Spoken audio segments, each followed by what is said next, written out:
जा रहा है, नेटवर्क का इशू काफ़ी ज़्यादा है, तो मुझे क्लियरली नहीं समझेगा, मैं अपने रिदम में जाते रहूँगा। So the topic is mathematical logic, जो आपका फर्स्ट लेसन है। ओके, टॉपिक कुछ ज़्यादा ही इजी है, जो मैंने लिखा वो दिख रहा है? नहीं सर, कुछ नहीं लिखा है। कुछ भी तो नहीं लिखा। ब्लैंक है पेज पूरा। सर थोड़ा ऊपर है पेज। इसमें नॉर्मल चीज़ों को सिर्फ ऑब्जर्व करो, और आपका ये बोल सकते हैं जो बेसिक ग्रामर है इंग्लिश में जो आप लोगों ने पढ़ा था, वो ग्रामर आपका अगर थोड़ा भी काम कर रहा है तो ये सब इजीली कर सकते हो। टॉपिक का नाम सिर्फ लॉजिक है, इसमें लॉजिकल कुछ नहीं है, ये आप आगे धीरे धीरे देखोगे। ठीक है, फर्स्ट थिंग जो हम लोग पढ़ेंगे इज अबाउट लॉजिकल स्टेटमेंट और statement in logic. Logical statement और स्टेटमेंट इन लॉजिक, ठीक है, ये क्या होता है देखो। और डिक्लेरेटिव सेंटेंस, ध्यान से सुनना, आप बाद में पढ़ लोगे टेक्स्ट बुक को तो भी समझ जाओगे, बट सुनते रहो, बार बार बोलूंगा, काफी इजी है। जिनको मैथ्स में डर लगता है, जिसको मैथ्स में लगता है कि भाई हम लोग पास कैसे होंगे या अच्छे मार्क्स कैसे आएंगे नॉर्मली, उनके लिए भी ये टॉपिक सबसे इजी है, आराम से पढ़ सकते हैं। ठीक है, so the definition is a declarative sentence which is either true or false but not both simultaneously। मतलब अगर आप लोगों से अभी, जैसे कि पांडे जी का और सौरभ का डिस्कशन चल रहा था, दोनों कंफ्यूजन में थे कि वो प्लैंक ने क्या बोला नहीं बोला, वो छोड़ दो। अगर एक नॉर्मल स्टेटमेंट मैं आपसे कुछ यूज करता हूं और आप उसको सुन के ही बोल देते हो सर ये ट्रू है या ये फॉल्स है, दोनों में से कुछ भी कोई एक होना चाहिए, दोनों नहीं होना चाहिए। या आपको ऐसा नहीं होना चाहिए कि भाई मुझे कंफ्यूजन है, ये ट्रू है या फॉल्स हो या हो ही नहीं सकता, ऐसा नहीं। either true or false is called statement in logic, very simple। or declarative sentence which is either true or false is called statement in logic। for example, अगर मैं ये बोलता हूं कि 2 square is 4, is it true or false? True. आप आराम से बोल रहे हो 2 square is 4 is true, सबको पता है। so that means it is a statement in logic। ठीक है, मैं अगर ये बोलता हूँ Mumbai is the capital of Kalyan, false. ज्यादा जल्द सोचने में टाइम लग रहा है, मतलब सच में Mumbai is the capital of Kalyan और नॉट? कंफर्म ये पता है ना, it is false, right? So since it is false, that means it is also a statement in logic. आपने स्टेटमेंट सुनते ही बोल दिया कि ये फॉल्स है, समझ में आ रहा है? तो अगर इस तरह क्या होता है, मैं ऐसा अगर बोलता हूँ थोड़ा कंफ्यूजन में, Maharashtra is the largest state in India, false. कुछ लोगों को आइडिया ही नहीं होगा ज्योग्राफिकली कि भाई कौन सा लार्जेस्ट स्टेट है, तो फिर वो कंफ्यूजन में जा सकते हैं। Otherwise it is false, right? तो जैसे ही आपने फॉल्स बोला, it means it is also a statement in logic. ठीक है, तो ऐसा कोई भी स्टेटमेंट मैं आपके सामने अगर यूज करता हूं जिसको सुनते ही आप ट्रू या फॉल्स बोल सकते हो, it means that statement is a statement in logic. अगर मैं आपको ये बोलता हूं हाउ आर यू, इसको ट्रू या फॉल्स बोल सकते हो? नहीं बोल सकते। हाउ आर यू को ट्रू या फॉल्स नहीं बोल सकते, it means this is not a statement in logic. एकदम clear? Please give me a cup of tea, true या फॉल्स बोल सकते हो? कुछ भी नहीं सर। हाँ, ट्रू या फॉल्स नहीं बोल सकते, मतलब ये भी स्टेटमेंट इन लॉजिक नहीं है। ठीक है, सो आपको चीज ध्यान देना है जो आपने पढ़ा था। अगर आपको कोई भी इंट्रोगेटिव सेंटेंस मिल रहा है, एक्सक्लेमेटरी सेंटेंस मिल रहा है या इंपरेटिव सेंटेंस मिल रहा है, समझ में आ रहा है? इंट्रोगेटिव, एक्सक्लेमेटरी या इंपरेटिव, इस तीन टाइप के अगर स्टेटमेंट मिल रहे हैं तो ऑल दो statements are always not a statement in logic. क्योंकि आप उसमें से कोई भी स्टेटमेंट को आप थोड़ा सा इमेजिन करो, सोच के देखो, जिसका आप ट्रू या फॉल्स आंसर नहीं बोल सकते। ठीक, तो interrogative, exclamatory and all the imperative sentences are always not a statement in logic। Short form में समझा? ऐसा स्टेटमेंट जिसको सुनते ही हम लोग बोल सकते हैं either it is true or false, that is only a statement in logic। अगर मैं ये बोलता हूँ, फिर आप वापस सोच के बोलना ओम is clever student in the group. कौन क्या बोलेगा भाई? false, हाँ true, false, देखो अब कंफ्यूजन है, मतलब अगर ध्यान दोगे तो कुछ लोगों के लिए जो ओम से थोड़े ओम जैसे निकम्मे लोग हैं उनके लिए वो ट्रू हो रहा है, लेकिन जो थोड़े भी समझदार हैं उसको फॉल्स बोल रहे हैं। इसका मतलब इस टाइप के स्टेटमेंट को जो है ये ध्यान देना, ये एक स्पेशल टाइप का स्टेटमेंट है, इसको हम लोग बोलते हैं ओपन सेंटेंसेस। क्योंकि जैसे आपने सेट्स में पढ़ा था, याद करो सेट्स में भी ये चीज आया था कि ओपन सेंटेंसेस क्या हो रहा है कि जिसके बारे में हम लोग कंफर्म ये नहीं बोल सकते, वो डिपेंड करता है पर्सन टू पर्सन कि उसको क्या राइट बोलेगा या क्या रॉन्ग बोलेगा। मैं जो अभी तक आपको बोला, आपको याद रखना है इंट्रोगेटिव सेंटेंसेस, इंपरेटिव सेंटेंसेस और एक्सक्लेमेटरी सेंटेंसेस। ये जो है ये सब लॉजिकल स्टेटमेंट नहीं है। और नेक्स्ट आया ओपन सेंटेंस। ओपन सेंटेंस में क्या होता है, जैसे he is very good boy. अब वो ही कौन है हमको नहीं पता, बात समझ में आ रही है? तो ऐसे केसेस में हम उसको बोलेंगे ओपन सेंटेंस। या अगर ऐसा बोलो x+4 इज 10, कोई ट्रू या फॉल्स बोल सकता है? नहीं, नहीं, x+4 इज 10 को कोई ट्रू या फॉल्स बोल सकता है? नहीं, नहीं बोल सकते ना। हाँ, क्योंकि x क्या है उस पर डिपेंड करता है, करेक्ट? तो इसलिए this is also called open sentence. अगर मैं ऐसा कर दूं x is equal to here x is equal to 3, अब इसको ट्रू या फॉल्स बोल सकते हो? yes, yes, yes, sir. हाँ, when x is 3 x+4 equals to 10 is false, false, correct? Correct.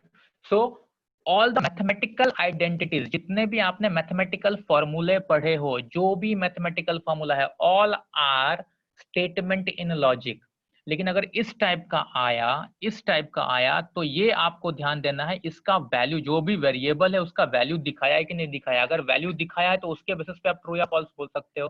अगर वैल्यू नहीं दिखाया है तो ये ओपन सेंटेंस कहलाएगा, इसको आप ट्रू या फॉल्स नहीं बोल सकते। हाँ, इसको हम लोग लॉजिकल स्टेटमेंट में कन्वर्ट करेंगे। आगे एक एक्सरसाइज ऐड किया है 2 साल पहले से कि हम लोग ओपन सेंटेंस को भी लॉजिकल स्टेटमेंट में कन्वर्ट कर सकते हैं, लेकिन जब तक वो नहीं पढ़ेंगे तब तक इसको ट्रू या फॉल्स नहीं बोल सकते। सो अब तक हमने सिर्फ इतना ही पढ़ा। और डेक्लेरेटिव सेंटेंस यानी कोई ऐसा स्टेटमेंट जिसको सुन के आप ट्रू या फॉल्स बोल सकते हो, that is called statement in logic. Okay, जैसे मैं अगर ये बोलता हूं, क्या बोलता हूं, Pandit Jawaharlal Nehru was the first president of India. false, false, False, false. बहुत लोग को पता है, हिस्ट्री पढ़ते हो कि नहीं पढ़ते हो? पढ़ते हैं, ओके, अगर मैं ये बोलूं all the equilateral triangle are equiangular, True, true, true, true, okay, 0 is a complex number, true, true, true, समझ में आ रहा है मैं एग्जांपल्स क्या रहा हूं? हेलो? हाँ सर, Yes, sir. हाँ, तो इस तरह से आप जब हम लोग ये एक्सरसाइज के क्वेश्चंस लेंगे ना तो आपको धड़ाधड़ समझेगा कि इस तरह से जो भी क्वेश्चंस हम लोग देख रहे हैं उसमें आप बोल सकते हो कि इफ इट इज ट्रू या false then that statement is called logical statement. अगर वो नहीं हो रहा है तो लॉजिकल स्टेटमेंट नहीं है। ये पहली चीज। फिर सेकंड थिंग पढ़ेंगे कि if it is a logical statement then find its truth value. आपको पूछा जाएगा find its truth value. Okay, अब ट्रुथ वैल्यू क्या होता है देखो, when the statement is true, if the statement is true, अगर मैं जैसे कि ये बोलूं the sun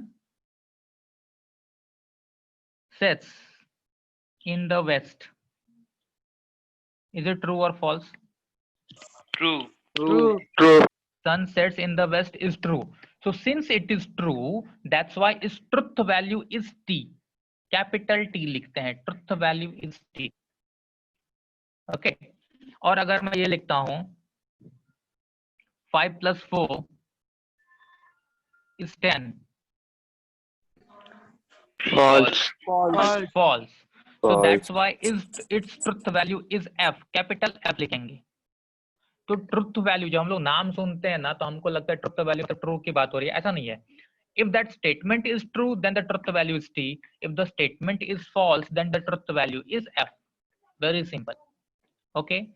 Generally, the logical statements are denoted by small pqrs. pqrs ऐसे इसको डिनोट करते हैं।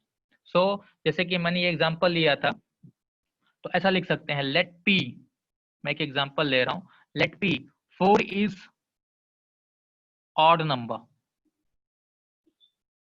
ओके तो अगर मुझे ऐसा किसने पूछा, first to state whether this statement is logical statement और not, if so if it is a logical statement then find its truth value.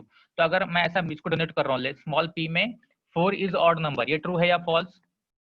False. false, odd even तो पता होगा, फॉल्स है। So its truth value is, truth value क्या बोलोगे, is false.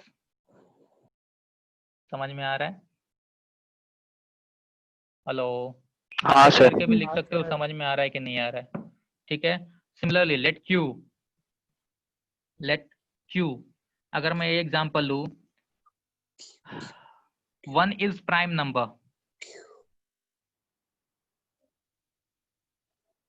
Prime और composite पता है, False. प्राइम और कंपोजिट पता है ना, हाँ सर, तो ये फॉल्स होगा, हाँ, करेक्ट। तो that's why its truth value is again false. बात समझ में आ रही है? अगर मैं लिखता हूं let a plus b the whole square is a square minus 2ab plus b square, truth value क्या होगा? F. Is f। Small s a minus b the whole square is a square plus b square minus 2ab है, True. Is true, ठीक।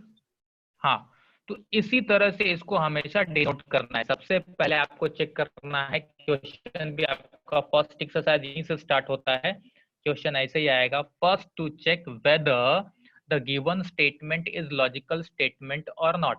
अगर वो logical statement है तो उसका truth value पूछेगा, then write its truth value. So if it is true the truth value will be t, if it is false then the truth value will be f। अगर वो logical statement suppose नहीं है तो उसके statement के नीचे सिर्फ लिख दोगे this is not a statement in logic, that's it. उसका अगर वो लॉजिकल स्टेटमेंट नहीं है तो उसका ट्रुथ वैल्यू नहीं आएगा, फिर टीएफ ढूंढने मत जाओ, जस्ट वहां पे मेंशन करो it is not a statement in logic, simple, and the some is over. ठीक, हाँ सर, काफी प्यार से समझा, सिंपल। हाँ, तो अगर आपको सिंपल सेंटेंस दिया हुआ है तो आप फटाफट ये फाइंड कर सकते हो कि ये ट्रू है या फॉल्स है। गड़बड़ कहाँ होता है, जब कंपाउंड स्टेटमेंट आ जाते हैं। कंपाउंड स्टेटमेंट आ जाते हैं तो गड़बड़ क्या होता है, देखो कंपाउंड स्टेटमेंट मतलब ऐसा, फॉर एग्जाम्पल मैं एक एग्जाम्पल ले रहा हूं यहाँ पे, आपको अगर ऐसा दे दिया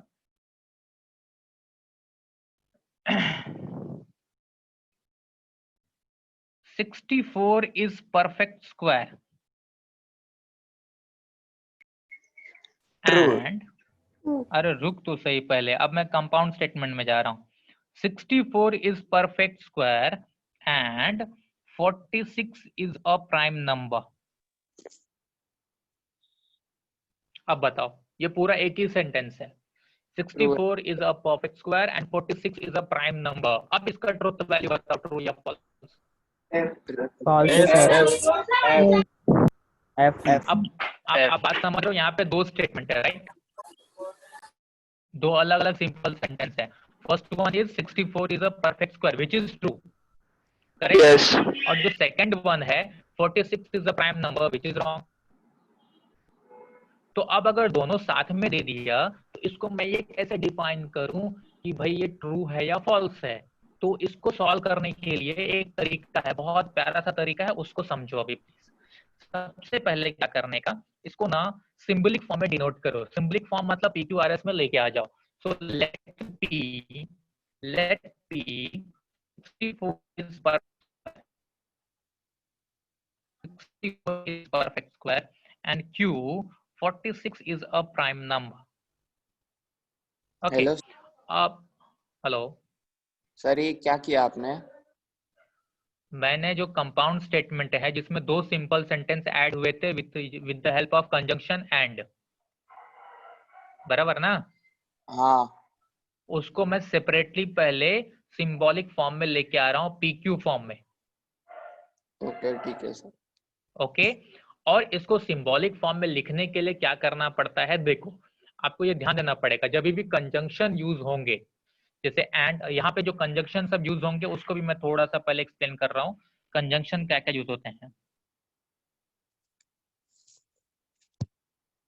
कनेक्टिविटी जो होगी, तो यहाँ पे देखो, सबसे पहले आपको आएगा एंड, फिर आएगा और, फिर आएगा इफ देन,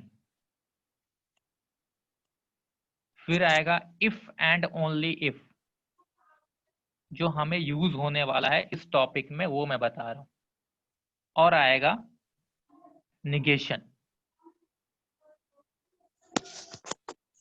ओके, ये 5 आएंगे। इसका जो सिंबलिक फॉर्म है, सिंबॉलिक फॉर्म जो है, ये देख लो, एंड को हम ऐसा क्या लिखा है आपने? निगेशन, दुबे जी निगेशन है वो। ओके, अब देखो सिंबॉलिकली इसको कैसे रिप्रेजेंट करते हैं, एंड को ऐसे लिखते हैं, ठीक, और को ऐसे लिखेंगे, क्या है सर वो? इफ देन, ये सिर्फ सिंबल है मेरे भाई, ऐसे उसको रिप्रेजेंट करना। सर वो एक्चुअली दिख नहीं रहा है क्लियरली। हाँ सर। ब्लर है बहुत ज्यादा। अब ये ब्लर बोलने लग गया तो नया कहानी बन गई, इसको मैं क्लीन कैसे करूं। जो कनेक्टिविटी जो है, कनेक्टिव जो वर्ड्स यूज होंगे वो होंगे, आपको 5 यूज करना है इस टॉपिक में, and, or, if then, if and only if, और नेगेशन। ठीक है, ये सारे कनेक्टिविटीज हैं। अब इसका जो सिंबॉलिक फॉर्म है वो देखते जाओ। एंड को कैसे लिख रहे हैं, इस तरह से लिख रहे हैं, और को ऐसा, इफ देन को ऐसा, इफ एंड ओनली इफ को ऐसा,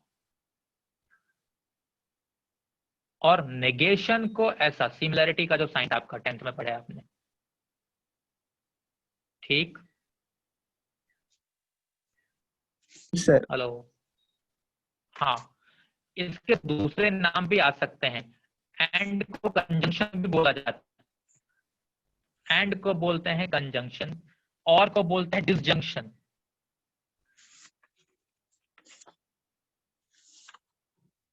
एंड इज कंजंक्शन और is disjunction.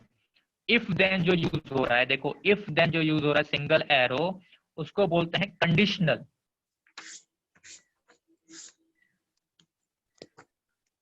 If and only if जो यूज हो रहा है जिसमें डबल एरो है, इसको बोलते हैं बाय कंडीशनल।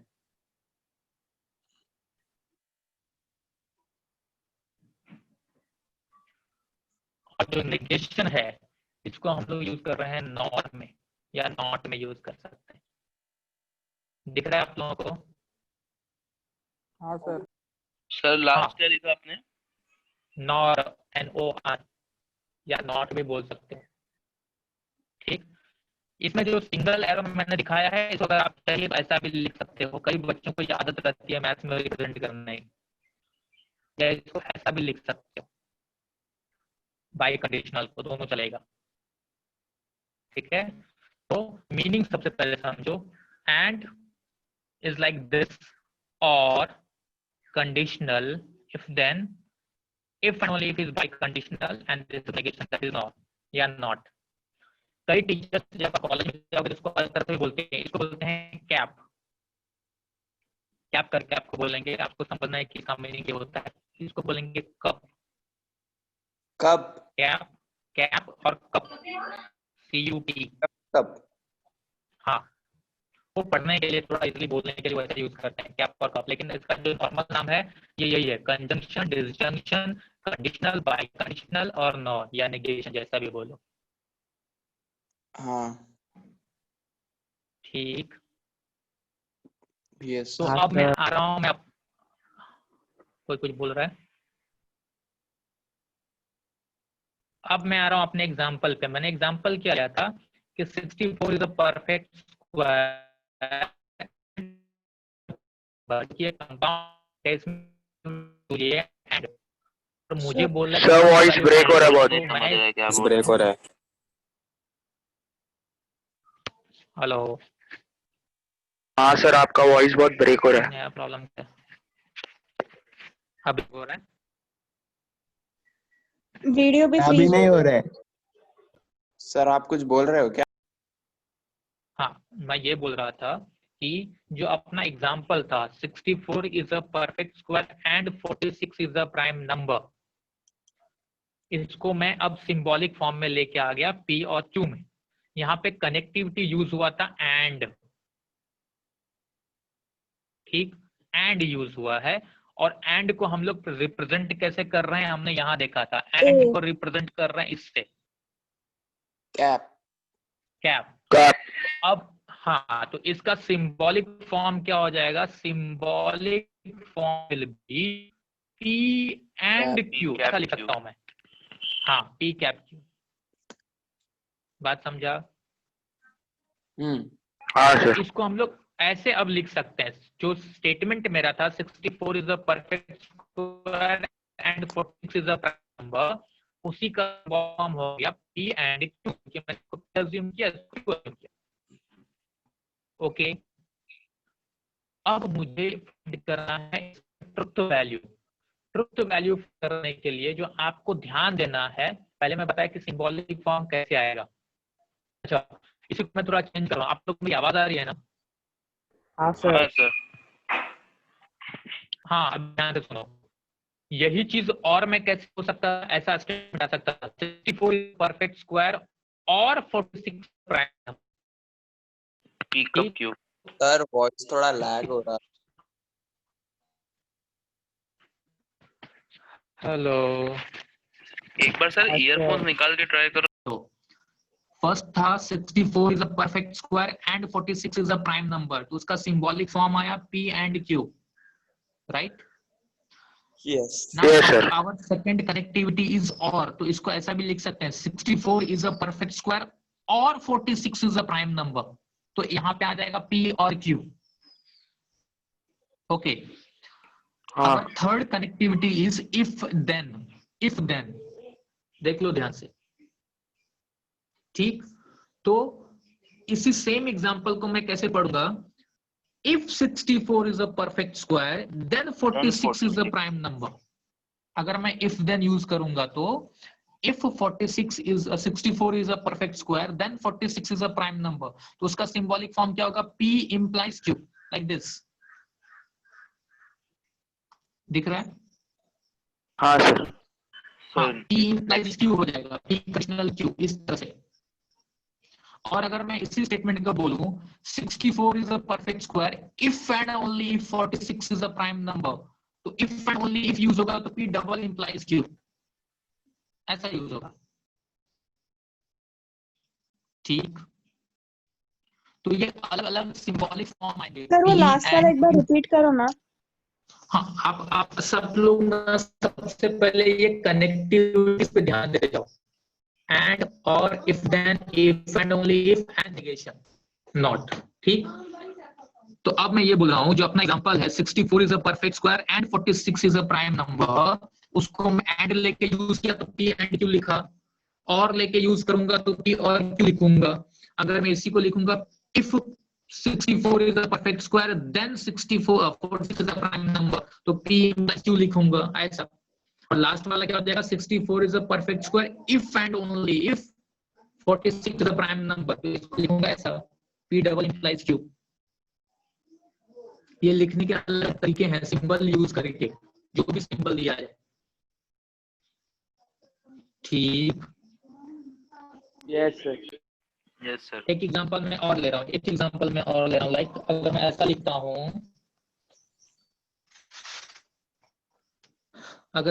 हूँ, ध्यान से देखो,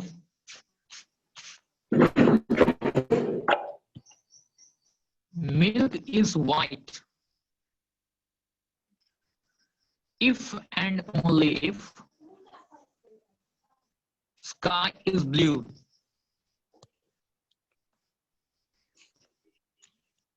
देखा, milk is white if and only if sky is blue. Sir zoom जो करो। मिल्क इज व्हाइट, ये फर्स्ट स्टेटमेंट को हम लोग क्या यूज करेंगे, let it be P Q. And this is Q. ये आपकी कनेक्टिविटी है, बराबर ना। तो इसका सिंबॉलिक फॉर्म क्या आएगा, P डबल इम्प्लाइज Q।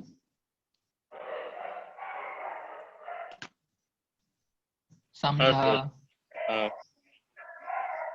तो हाँ ये सर। स्टेटमेंट क्या लिख के दिया है उसके बेसिस पे मालूम पड़ेगा कि इसको सिंबॉलिक फॉर्म में कैसे लिखना है।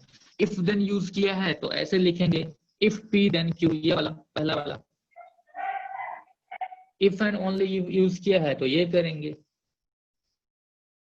ठीक। Yes sir. अब मैं पॉइंट कहां लेके जा रहा हूं, ध्यान दो। अब हमें इस कंपाउंड स्टेटमेंट के ट्रुथ वैल्यू फाइंड करना है। ट्रुथ वैल्यू फाइंड करने के लिए इन पांचों का ट्रुथ टेबल है, ट्रुथ टेबल। आपको ये ट्रुथ टेबल बहुत इंपॉर्टेंट है, याद रखना पड़ेगा। ये फिक्स है, आपको कैसे भी 3 मार्क्स तो फिक्स रहेगा, उससे कम नहीं। ट्रुथ टेबल,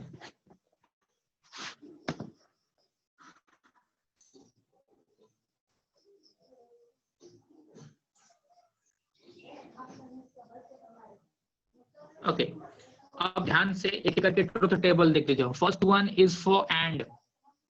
आप लोग को प्रोबेबिलिटी टॉपिक याद है? हाँ प्रोबेबिलिटी याद कर लो थोड़ा सा, अब थोड़ा ध्यान दे दो नंबर ऑफ सैंपल स्पेस के बारे में, वो सब यूज होने वाला है। एंड मतलब क्या के लिए, if we have two statements, if we have only two statements, let's say P and Q, तो प्रोबेबिलिटी के अकॉर्डिंग याद करो, वन कॉइन टॉस्ड ट्वाइस, तो सैंपल स्पेस क्या होता था, पी क्यू तो पी पी। हाँ, if one coin tossed twice, तो सैंपल स्पेस क्या होता था यार, तो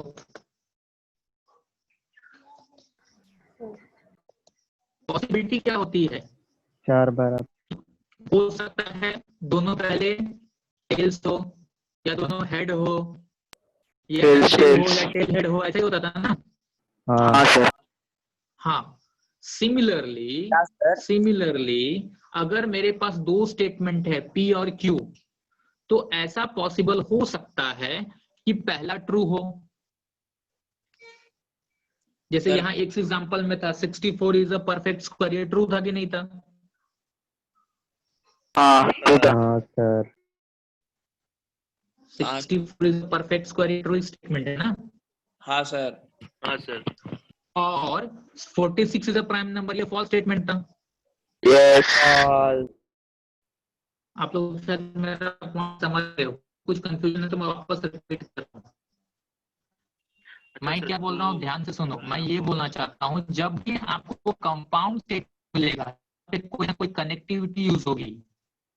तो कंपाउंड स्टेटमेंट मतलब वहां पे दो सिंपल सेंटेंस हैं, इस तरह से क्यू टाइप, दो से ज्यादा भी हो सकते हैं। आपको ध्यान देना है, दोनों में से कोई हो सकता है एक ट्रू हो एक फॉल्स हो, या दोनों ट्रू हो या दोनों भी फॉल्स हो, ये कोई भी पॉसिबिलिटी हो False, सकती है। बात समझ में आई अभी? हाँ सर। सर स्क्रीन पे आंसर कुछ बाकी लोग क्यों सर नहीं फ्रीज हो गया स्क्रीन। बोले? अगर मैं ऐसा बोलता हूँ,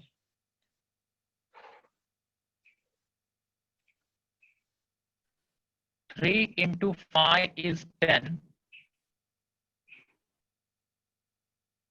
और 3 प्लस 5 इज 8, ट्रू फॉल्स। हाँ। मतलब आप सिर्फ इतना ध्यान दो, इसमें दो सेकंड आ गए, एक ये है P, ये है Q, सिर्फ इतना ध्यान दो, दो मिल गए, बराबर है। हाँ यस। सिंबॉलिक फॉर्म कैसा आएगा P और Q, क्योंकि और यूज हुआ है। हाँ सर। हाँ, मैं आपको अब तक सिर्फ एक ही चीज बता रहा हूँ। मैं अब तक इस समय क्या बता रहा हूँ, जब भी आपको कंपाउंड स्टेटमेंट आएंगे तो उसमें दो सिंपल स्टेटमेंट रहेंगे ऐसे, जिसमें से हो सकता है पहला ट्रू हो दूसरा भी ट्रू हो सकता है, या ऐसा हो सकता है पहला ट्रू हो दूसरा फॉल्स हो, या ऐसा हो सकता है कि पहला फॉल्स हो दूसरा ट्रू हो, या दोनों फॉल्स हो सकते हैं, जैसे प्रोबेबिलिटी में होती है। समझा? हाँ सर। Yes sir. मैं किसी दूसरे से भी बात करने की कोशिश करता हूँ, यहाँ पे कुछ समझ में नहीं आ रहा है। खुशी पीसे, पहला नाम तुझे दिख रहा ही दिख रहा मुझे। खुशी, हेलो। मैडम आपको मेरी आवाज आ रही है? देख रहे हो आप यहाँ पे क्या हो रहा है? हाँ सर। कुछ समझ में आ रहा है अभी तक मैंने क्या किया, या हाँ सब हाँ बाउंसर है? सर। हाँ मतलब समझा थोड़ा थोड़ा, एक बार बाद में रिवाइज करूंगी ना शाम को तो पूरा समझ जाएगा। आप लोगों को सिर्फ अपना टेक्स्ट बुक, मेरा लेक्चर खत्म होने के बाद जैसे ही फ्री होते हो आप टेक्स्ट बुक के पीडीएफ एक बार ध्यान से देख लो, आपको पूरा क्लियरली समझ आएगा मैं क्या बोलना चाहता हूँ, अगर थोड़ा भी हाँ डाउट है सर। तो। हाँ हाँ सर। हाँ, तो मैं वापस वही पॉइंट पे जा रहा हूँ कि जब अपने पास दो स्टेटमेंट आ गए, कंपाउंड स्टेटमेंट आ गए, तो उसको सबसे पहले, अगर दो ही स्टेटमेंट है तो उसको पहले पी और क्यू में कन्वर्ट करो, एंड देन देखो उसका जो ट्रुथ वैल्यू है। तो मैं ये बोल रहा था कि हो सकता है कि पहले दोनों ट्रू हो, या पहला ट्रू हो दूसरा फॉल्स हो, या पहला फॉल्स हो दूसरा ट्रू हो, या दोनों फॉल्स हो। ऐसे सिचुएशन क्रिएट होंगे एज पर प्रोबेबिलिटी। ठीक? हाँ सर। Yes sir. हाँ, एज पर प्रोबेबिलिटी ये सिनेरियो क्रिएट होते हैं। या तो दोनों स्टेटमेंट ट्रू हो दिए हो सकते हैं, या तो पहला ट्रू दूसरा फॉल्स होगा, या तो पहला फॉल्स दूसरा ट्रू होगा, या तो दोनों फॉल्स होगा। ये चार सिनेरियो क्रिएट होते हैं when we have only two statements. उससे ज्यादा होने पे भी कहानी बदलेगी, वो मैं धीरे धीरे बाद में बताऊंगा। एकदम अभी सिंपल फॉर्म में जा रहा हूँ मैं।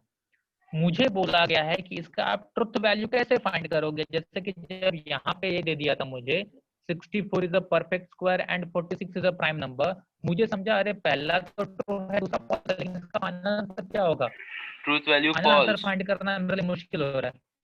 हाँ sorry, sir hello. Truth value false.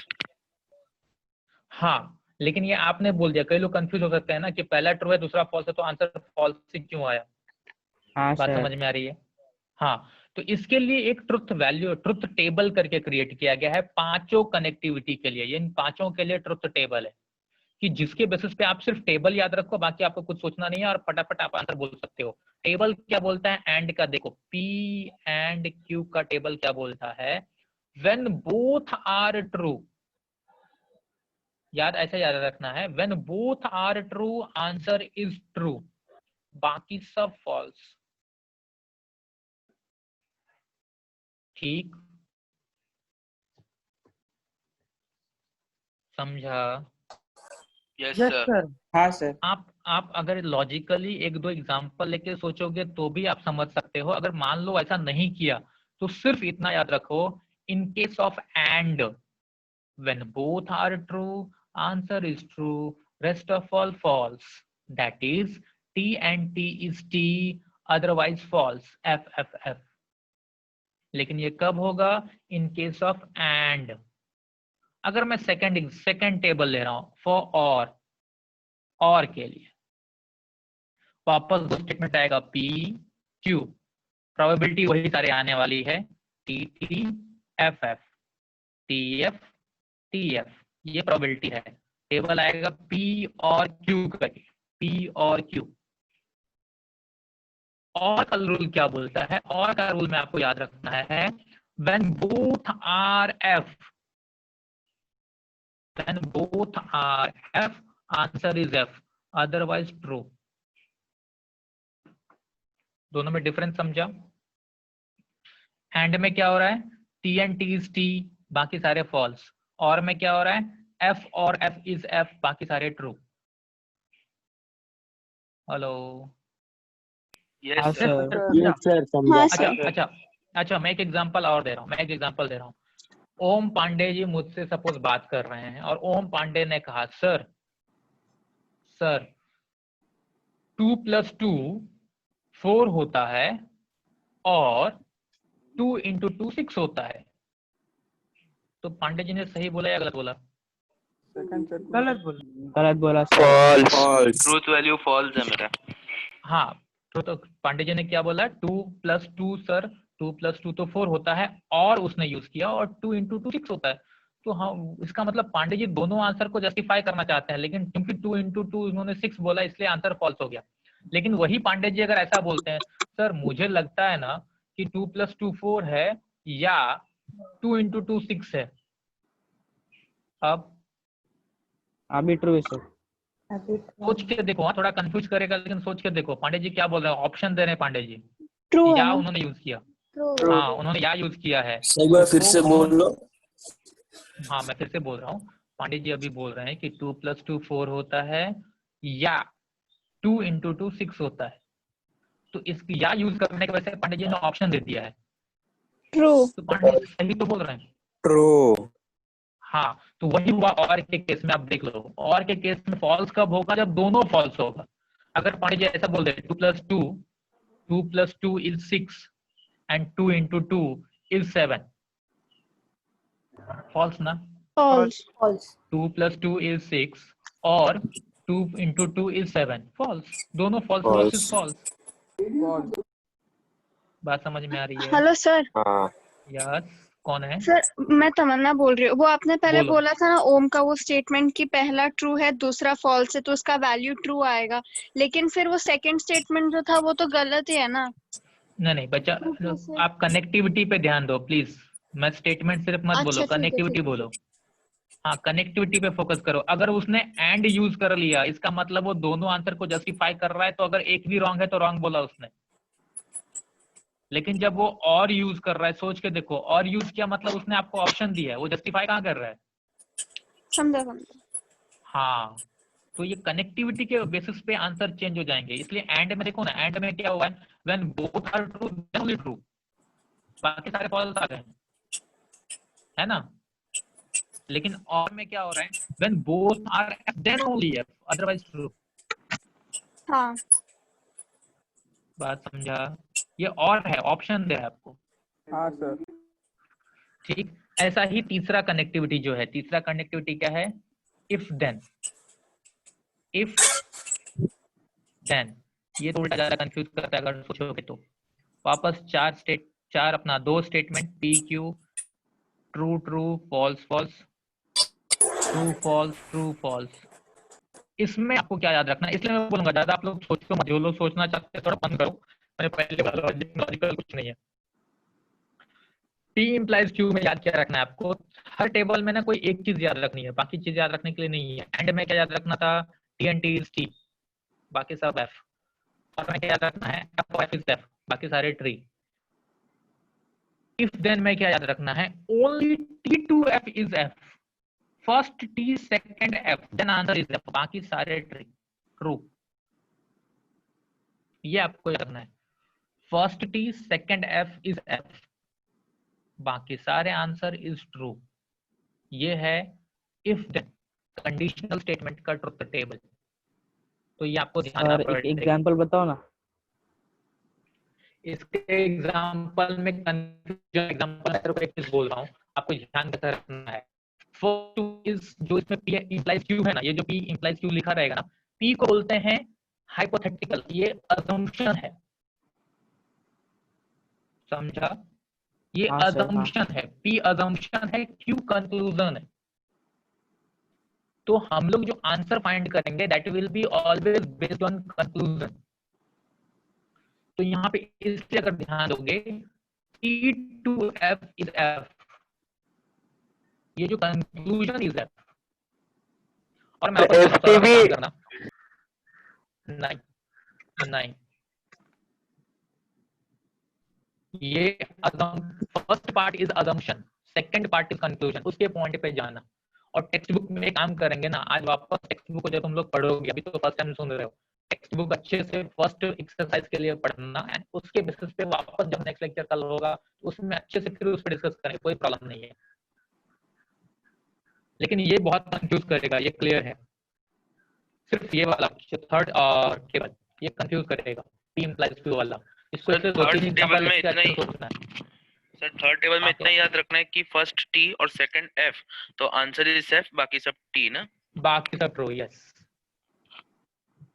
ठीक, और अगर इसको आपको अच्छे से समझना है तो एक दो एग्जांपल लेके आपको इसमें सोचना पड़ेगा, काफी सोचना पड़ेगा तब, नहीं तो क्योंकि ये इसमें कंफ्यूजन ज्यादा है। मैं फोर्थ टेबल ले रहा हूँ क्योंकि टाइम थोड़ा कम हो रहा है अभी, मैं टेबल आज कंप्लीट करना चाहूंगा। Fourth table is if and only if. If and only if मतलब P डबल इंप्लाइज Q, ऐसा। वापस वही चीज, P Q दो स्टेटमेंट है अपने पास, TT FF TF TF। Double implies में क्या बोलता है, डबल इंप्लाइज में when both are same, when both are same TT या FF, the answer is T, बाकी सारे फॉल्स। मैंने चार टेबल में चार पॉइंट्स बताए, एंड में क्या बताया, T and T is T, इतना याद रखो, बाकी सब F हो गया। और में मैंने बताया F or F is F, बाकी सब T। कंडीशनल में मैंने बताया T to F is F, बाकी सब T। और बाई कंडीशनल में क्या बताया, सेम रहेगा तो T, सेम रहेगा तो T। Is T। अभी क्योंकि देखो बाई कंडीशनल का मतलब समझिए आप लोग, P डबल इंप्लाइज Q का मतलब क्या हुआ, P डबल इंप्लाइज Q का मतलब हो रहा है कि P implies Q and also Q implies P, इसका मतलब ये होता है ना। Meaning बोथ आर समझा? डिपेंडेंट। हाँ, P implies Q and also Q implies P। इसलिए ये देखो, आप उसके बेसिस पे अगर ट्राई करोगे तो आपको इसका आंसर मिलेगा T to F and again F to T दिया है, ये देखो इसमें, तो आपको आंसर समझेगा। लेकिन उतना सोचने की जरूरत नहीं है, मैं तो सिंपल बोलूंगा, उतना सोचना बेवकूफी है। सिंपल याद रखो, डबल बाई कंडीशनल में when both are T answer T, otherwise when both are same answer is T, otherwise F। And the last one is negation, fifth one. ये सबसे इजी है, इसमें कुछ है नहीं। नेगेशन मतलब ये साइन याद रखना है, इसमें आपको एक ही स्टेटमेंट कभी भी दे सकता है, एक ही स्टेटमेंट का नेगेशन फाइंड होगा। अगर एक ही स्टेटमेंट है तो या तो वो ट्रू होगा या तो फॉल्स होगा, तो उसका नेगेशन क्या होगा। अगर स्टेटमेंट ट्रू है तो नेगेशन F होगा, स्टेटमेंट F है तो नेगेशन ट्रू होगा। दैट्स इट, सिमिलरिटी का साइन है। सर मतलब जो ट्रू रहेगा वो फॉल्स रहेगा ना। उसका नेगेशन फॉल्स हो जाएगा ना। हाँ, अफर्मेटिव नेगेटिव याद है, जैसे कि सिर्फ मतलब Mumbai is capital of Maharashtra, तो उसका negation Mumbai is not a capital of Maharashtra, that's it. हाँ, ओके सर। अफर्मेटिव नेगेटिव में अपने को ध्यान देना रहता था कि मीनिंग चेंज ना हो, यहाँ पे ऐसा नहीं है। मीनिंग गड्ढे में, क्या कुछ सोचना नहीं है। हाँ सिर्फ नेगेशन को आप सिर्फ उसका उल्टा कर दो। हाँ सर, समझा। ठीक, T का नेगेशन मतलब सर उसको करेक्ट करने का है। करेक्ट नहीं करना है। अगर नेगेशन फाइंड करने बोलता, इसने एग्जांपल कैसे दिया, 2 + 2 = 5, तो उसका नेगेशन क्या होगा, 2 + 2 = not 5, दैट्स इट। हाँ हाँ सर, समझा। या अगर ऐसा सर दे दिया 3, हाँ बोलो। सर फोर्थ वाला फिर से बताओ ना, इफ एंड ओनली इफ का। हाँ, फोर्थ में सिर्फ आपको ध्यान देना है व्हेन बोथ आर सेम, या तो दोनों TT होना चाहिए या तो दोनों FF होना चाहिए। अगर दोनों सेम है देन आंसर इज T, बाकी F। Okay sir. हाँ, आप सिर्फ ये पार्ट को याद रखो ना, मैं रिपीट कर रहा हूँ। एंड में याद रखोगे T and T is T, or में F or F is F। If then में T to F is F। If and only if है सेम देन T। नेगेशन में T का F, F का T, खत्म। ठीक है। हाँ सर। सर कंपाउंड में अगर ऐसा रहेगा Mumbai is not a capital of Maharashtra, तो उसको हम हाँ। पहला समझो P है तो उसको फॉल्स बोल देंगे ना। तो अच्छा, मुझे अभी इसमें सोचना, ये एक्चुअली आगे आएगा ये भी पार्ट है। अगर आपका स्टेटमेंट है Mumbai is not a capital of Maharashtra, इसमें पी क्या होना चाहिए, कोई सोच के बोल सकता है? आप पी क्या assume करोगे? Of Maharashtra. Mumbai is the capital. Correct. Let P, ये अपने हाथ में रहता है कि मैं क्या अज्यूम करता हूँ, लेकिन सोच के अज्यूम करो। Let P Mumbai is the capital of Maharashtra, तो उसका सिंबॉलिक फॉर्म क्या होगा? Negation of P. नहीं समझा? समझा सर। समझा सर। आपका स्टेटमेंट था Mumbai is capital of Maharashtra, right? ये आपका स्टेटमेंट है। Mumbai is not a capital of Maharashtra, ये आपका स्टेटमेंट है। लेकिन मैंने पी क्या अज्यूम किया? Let P Mumbai is capital of Maharashtra, ये मैंने अज्यूम कर दिया। लेकिन मेरा स्टेटमेंट में तो नॉट था ना, इसका मतलब इसका सिंबॉलिक फॉर्म क्या होगा? Negation of P. इसका नेगेशन करोगे तब तो आपका स्टेटमेंट आएगा ना। हाँ सर। जो पी है उसका नेगेशन करोगे तो आपका स्टेटमेंट दिखेगा। तो सिंबॉलिक फॉर्म ऐसा कन्वर्ट करना पड़ेगा। ठीक। Yes sir. देखो ऑनलाइन के वैसे इतना इजी टॉपिक इतना कवर हो रहा है, बट फिर भी एक सजेशन अभी ये है, इसके बाद आपका दूसरा फिजिक्स का लेक्चर है। जैसे फ्री होते हो आप टेक्स्ट बुक का PDF ओपन करो एंड फर्स्ट एक्सरसाइज के